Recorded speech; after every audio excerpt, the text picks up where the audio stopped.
Okay mga kabihero, dahil nga po doon sa isang linggong hindi po naging maayos yung reading ng ating BP, nagpasundo po tayo kay Kevin dito sa Bicol para mas nakakasiguro po tayo na mayroon pong nakakakita sa atin habang tayo po'y lula ng motorsiklo. At naging adventure ride na rin po ito kasi yung pong kanyang manager ay sumama sa kanya. May dala rin pong sariling motorsiklo, kaya bali tatlo po kaming magkakasama na tinatahak po itong highway pabalik ng Maynila. So ayan, medyo napipikon si Kevin dahil iniwan ko po sa kanya yung camera para makunan po tayo habang nakamotorsiklo dahil tayo po yung nasa unahan. Masyado raw po tayong matulin kung kaya't hindi po niya makunan ng close up yung ating pagpapatakbo mga kabiyahero.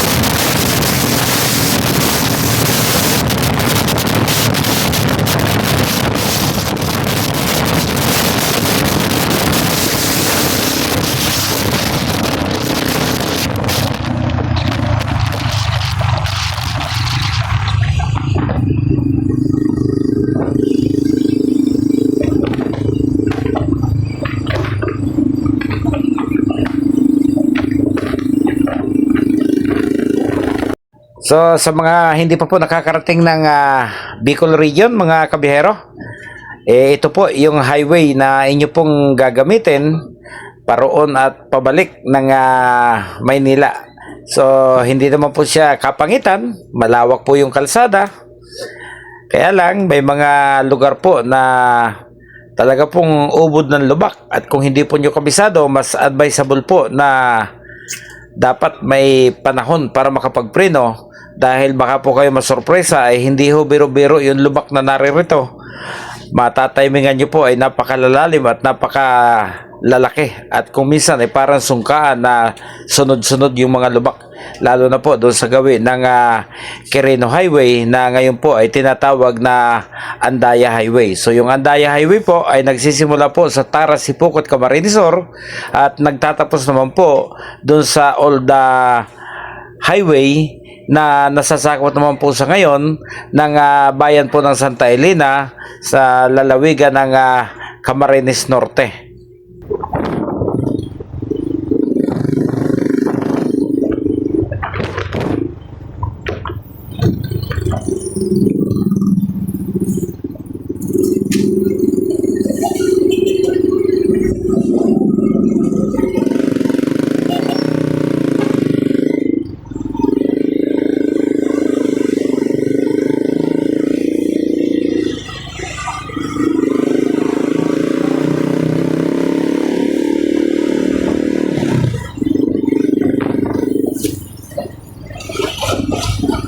So yung lubak po na yan, ayan, yung nakaguhit po sa kalsada. Kung kayo po yung nakamotorsiklo, yan po yung dapat nating iwasan dahil kapag sumakto po yung inyong harapang gulong doon sa biyak ng kalsada na yon, magbabago po yung direksyon na tatakbuhin ng ating motorsiklo. Kaya doble ingat po kung kayo po uuwi ng Bicol, lalo't maliit po ang inyong gulong ng motorsiklo, ay napakadelikado po ng mga ganong uri ng lubak.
Okay, hindi ho pwedeng pajabog-jabog yung takbo natin mga kabihero dahil yung pong ating bubunuing distansya mula po doon sa aming pinagmulan ay mahigit 539 kilometers po mga kabihero at alas 12 na po halos ng tanghali tayo umalis doon sa ating origin, so hindi po natin pwedeng maniin lang yung takbo mga kabihero. Kinakailangan po natin talagang magmadali at samantalahin po na maganda yung panahon at hindi umuulan.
Isa po sa nagpapabagal ng ating biyahe ay ito pong mga naglalakihang mga truck na ito. So kinakailangan makakuha po tayo ng tsimpo na ma-overtaken po natin ang mga naglalakihang mga truck na ito.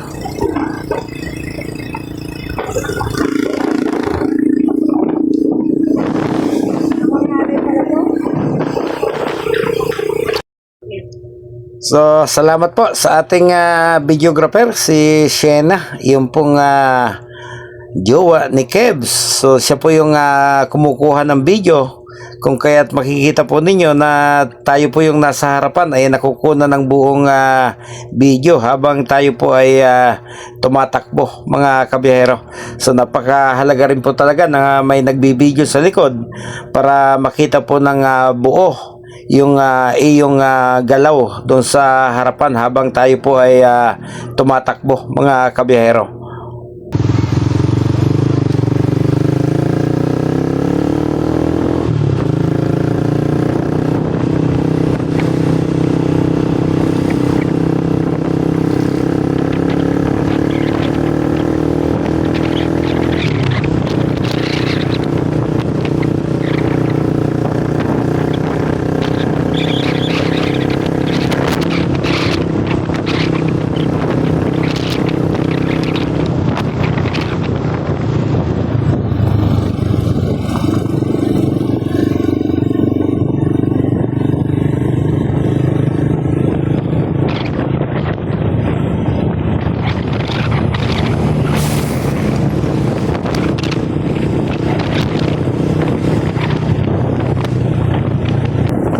Okay, ito na. Kinakailangan na po nating makuhang ma-overtaken ang mga naglalakihang truck na ito mga kabiyahero para hindi po tayo gaanong maabala.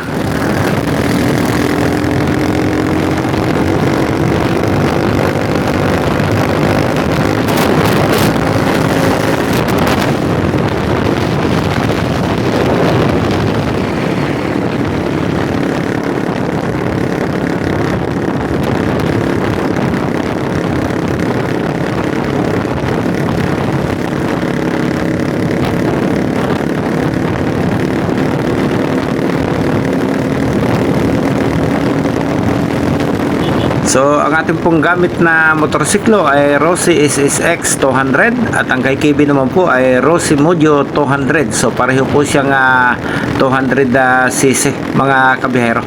At so far, since 2016 ay gamit na po natin ang motorsiklo ito. At okay naman po yung kanyang performance kahit sa long distance mga kabihero. Ang lugar po na ito kung saan tayo kumuha ng video ay nasa pagitan po ng bayan ng Libmanan at bayan po ng Sipokot dito po sa Camarinesor. Pagdating po kasi sa kanto ng Tara sa bayan po ng Sipokot, tayo po aakyat na Pakirino Highway.